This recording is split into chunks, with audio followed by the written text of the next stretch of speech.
Jalen Brunson, without a doubt, is the king of New York. The guy's got the key to the city. 47 points, 8 assists, 0 turnovers, and another standing ovation at the Garden in the win over the Heat. But has he made a strong enough case to be an early favorite for NBA MVP? Let's talk Captain Clutch with Stefan Bondy, our Knicks beat writer for the Post. Steph, what's going on, my man? I was at the Giants game, so I had to miss the greatness. I want to start with what Mike Brown said about Jalen Brunson's masterpiece after last night's performance, and I want to get your thoughts on it. With the way we shot the ball tonight, that saved us, obviously, on top of Jalen. Again, you're struggling a little bit offensively. You want to have an MVP of the league on your side. And, for him to score 47, especially on 15 for 26, 6 for 13 from the three-point line, 11 for 11 from the free throw line, while dishing out 8 assists.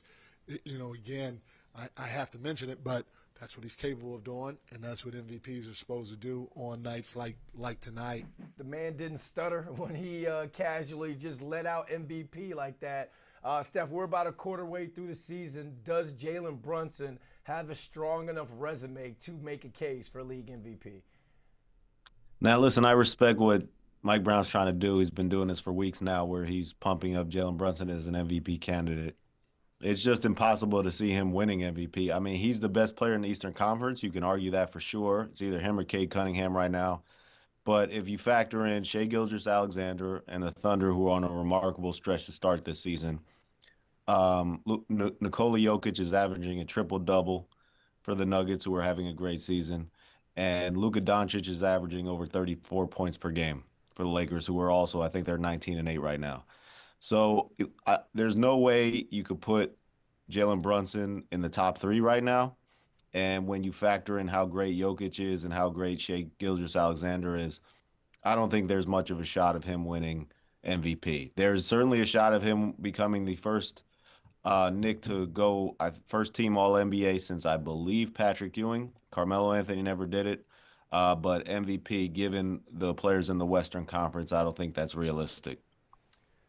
So with what he's done early in the season as a Knick, you've covered this team for a long time now. Is there anything that he's doing early in this season that's a comparable run to a former Knick great?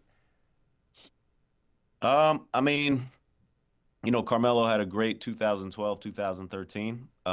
He got an MVP vote that year. I think he was the one guy that kept LeBron James from becoming the first unanimous MVP. Later became Steph Curry, but I know LeBron is probably still upset that Carmelo got that vote. So, what Carmelo did when they won 54 games that season, it was great. But Jalen Brunson, I mean, there's no question Jalen Brunson is the best Knick since Patrick Ewing already. I mean, he's amazing, and he keeps getting better. And I think that's a remarkable part about it is you watch what he did in the playoffs last season, and you watch what he did in the playoffs 2 years ago, and you're like, this is the ceiling of this guy, right? He's 6'1". He can't really jump. He's not that fast. Like, how high can he go? What's the ceiling? And, you cap it, and then you're always wrong. So, he's proven a lot of people wrong throughout his career as a second-round pick, and he keeps raising his game. I can't really go back and compare him to anybody else because there's nobody, in the NBA that's like him right now. I mean, the guy, given his size and stature, he's doing things that no other player has done in history. And I understand, Allen Iverson was also small and a great scorer, but Allen Iverson was an athletic phenomenon. That's not who Jalen Brunson is. He does it with wit. He does it with, pivots and movements and understanding the game better than anybody else. So different kind of player. And certainly, like you said, he's the man in New York right now. Let's break down this team a little bit because they have their star in Jalen Brunson. They've got other scoring options, and they've got a lot of guys on this roster that can hoop. They also have probably the best bench we've seen in a while. So is this the best Knicks team that you've seen in recent years? Yeah, I think so. And I think now the bench that's not entirely true because when the Knicks had 2 years ago, when the Knicks had Emmanuel Quickley and Obi Toppin and Quentin Grimes coming off the bench and Josh Hart was coming off the bench too sometimes. That was the best bench that they had. Now they traded it to get OG Anunoby, so that kind of altered the dynamics there. And I forgot to mention Dante DiVincenzo was coming off the bench at one point as well. So that was the best bench that they had. But this bench is certainly better than last year's bench. And the ceiling is higher for a couple reasons. One is the competition in the East. Boston, they lost Jason Tatum. He might return, and that's a big wild card. But they're not the dynamic team that they were last season when you feared them. The Indiana Pacers are now a bad team. They won the Eastern Conference last year, and now they lost Tyrese Halliburton, and now they're a terrible team. So, the Cleveland Cavaliers as well. We came into the season saying, all right, well, this might be the number one team in the East. They're playing very poorly.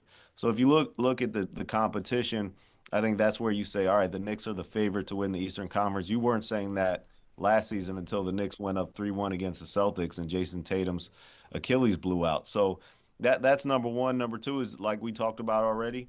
Jalen Brunson is a better player than he was last season. And when you go by how far you go with your star, and he's better than he was.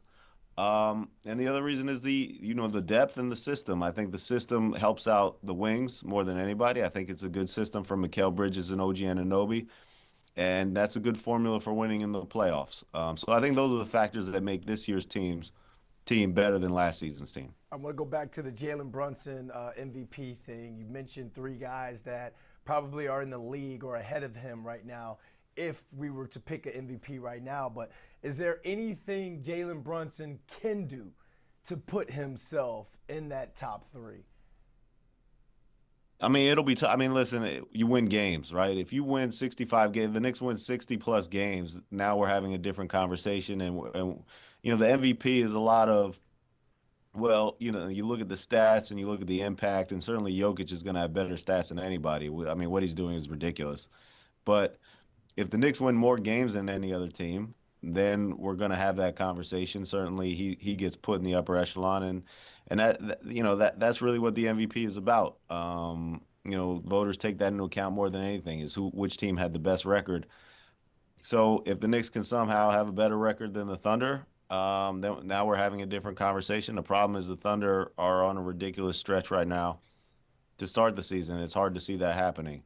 Now, listen, the Thunder have lost 2 of their last 3, so maybe they're more vulnerable than we thought.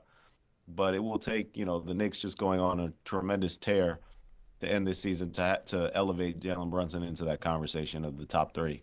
And I think that there's a realistic way that he surpasses Doncic, because I'm still not sold on the Lakers as a good or great team. So, if the Lakers take a big tumble, then Jalen can crack that top 3 above Doncic. But getting above Jokic or SGA is really a tough ask. Steph Bondy, always appreciative of your time, man. Happy holidays, bro. All right, bro. You too.